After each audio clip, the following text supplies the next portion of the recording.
मित्रों नमस्कार। मैं राज ज्योतिष गुरु फिर से हाजिर हूँ आप लोगों की सेवा में, और हर बार की तरह इस बार भी मैं एक नई जानकारी नए विषय के साथ आप लोगों के समक्ष प्रस्तुत हूँ।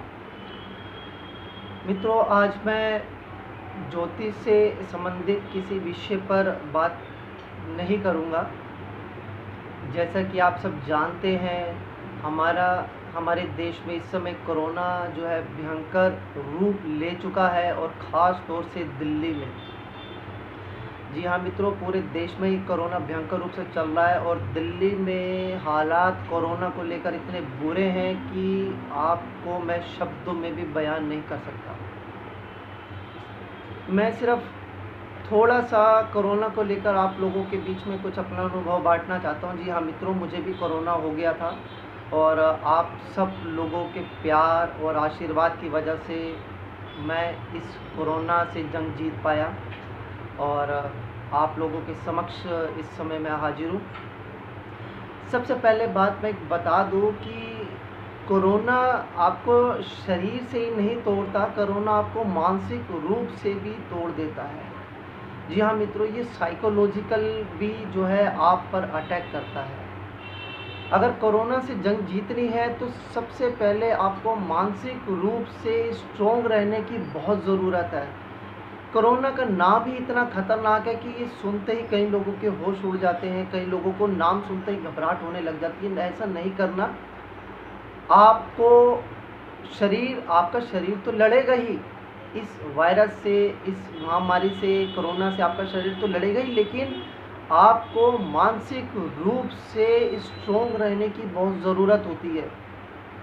जिसको कोरोना हो जाता है उसको मानसिक रूप से स्ट्रोंग रहना चाहिए। इसके साथ साथ उससे जो जुड़े लोग हैं उन्हें भी मानसिक रूप से स्ट्रोंग रहने की ज़रूरत है।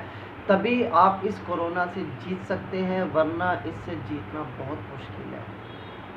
कोरोना होने के बाद भी इसके जो साइड इफ़ेक्ट्स रह जाते हैं, जो फिज़िकली वो तो अलग है, लेकिन ये मानसिक रूप से भी ये बहुत से साइड इफ़ेक्ट्स जो है पेशेंट्स के ऊपर छोड़ देता है। तो मेरी आप सबसे यही दरख्वास्त है कि अगर आपके घर में कोई कोरोना से पीड़ित है या आपका रिश्तेदार अड़ोस पड़ोस है, तो उसे सबसे पहले आप मानसिक रूप से स्ट्रोंग रहने के लिए कहिए। सबसे बड़ी बात इसमें ये होती है कि आप जो पेशेंट है जिसे कोरोना हो गया है वो अपना रेस्ट करे, जितना ज़्यादा से ज़्यादा हो सकता है पानी पिए, रेस्ट करे, आराम करे। ऑक्सीजन को लेकर बहुत मारामारी चल रही है, ऑक्सीजन की कमी होगी, बहुत मारामारी चल रही है। छोटी सी मैं आपको बता देता हूँ, थोड़ा सा अजवाइन, एक पोटले के अंदर एक मुट्ठी अजवाइन ले लो, एक मुट्ठी कपूर डाल दो, और उसके ऊपर नीलगिरी की जो कुछ बूंदे हैं उसे पोटली बनाकर आप सूंघते रहो। ऑक्सीजन लेवल कभी कम नहीं होगा। ये आपकी नाक तो खोलेगा ही, नाक के अंदर तक की जो नसें हैं वो सारी नसें खोल देता है। ऑक्सीजन के लिए मारामारी करने की ज़रूरत नहीं पड़ेगी। बाकी दवाई तो आप लोगों ने लेनी है। अगर किसी को प्रॉब्लम हो गई है, दवाई आप लेते रहें, मानसिक रूप से आप स्ट्रोंग रहें। जितना ज़्यादा से ज़्यादा हो सकता है आप आराम करें, जितना ज़्यादा से ज़्यादा हो सकता है पानी पिएं।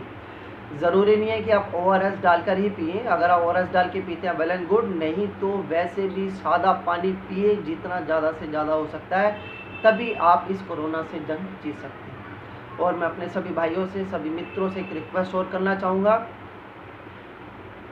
भगवान श्री हनुमान जी को संकट मोचक कहा गया है। जी हाँ मित्रों, ये संकट मोचक है, और इस समय हमारे देश पे कोरोना नाम का जो संकट है वो आया हुआ है। तो आप सभी से हाथ जोड़कर विनम्र यही प्रार्थना है कि हो सके तो दिन में एक बार संकट मोचक जो पाठ है उसे अवश्य करें। भगवान हनुमान जी से प्रार्थना करें कि इस समय हमारे देश पर ये जो कोरोना ने बड़े भयंकर रूप से हमला किया हुआ है, इससे हमें आज़ादी मिले।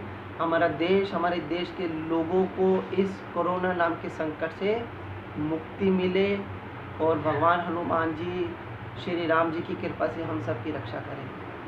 आप संकट मोचक हनुमान जी का जो पाठ है वो आप अवश्य करें। एक बार हो सकता है एक बार करें, 2 बार हो सकता है 2 बार करें। घर में जितने सदस्य हैं अगर कलेक्टिवली कर सकते हैं करें।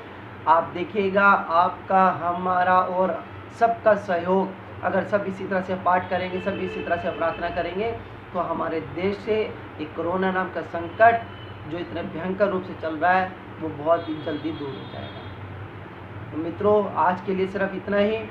अगली बार मैं कोशिश करूँगा कि अभी पूरी तरह से स्वस्थ नहीं हो पाया, लेकिन मैं कोशिश करूँगा कि अगली बार ज्योतिष संबंधी नए विषय के साथ मैं आप लोगों के समक्ष हाजिर हो सकूँ।